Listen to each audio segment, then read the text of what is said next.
има индикации дека има и канцерогено влијание.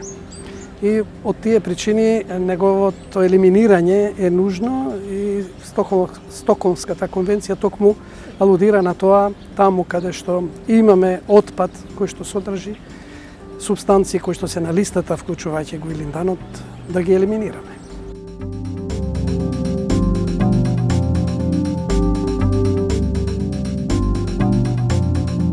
Она што сега следи во рамките на проектот кој што го финансира ГЕФ и владата на Република Македонија е веќе почеток на елиминирање на дел од овие депонии. Би требало кон крајот на оваа година да отпочне и елиминирањето на помалата депонија, каде што е депониран делта изомерот, каде што се околу 10.000 тони складирани и потоа да се бараат средства финансиски за решавање и на големата депонија, каде што се околу 40.000 тони депониран опасен отпад.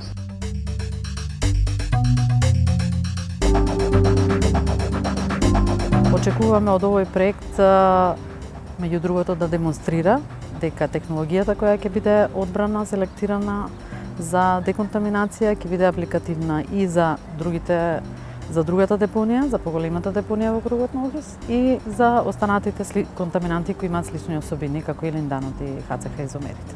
Во исто време се планира и покривање на големата депонија со водонепропуслива мембрана, да се спречи емисија во воздух и продолжување на загадувањето на подземните води привремено.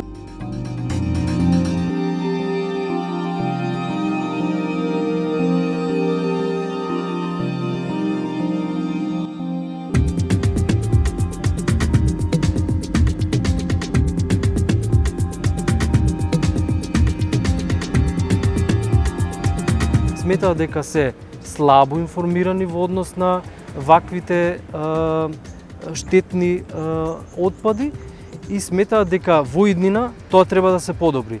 Во случајов ја поддржуваат иницијативата за отстранување на линданот и исто така сакаат да бидат активно информирани во однос на ова иницијатива по прашањето на линданот.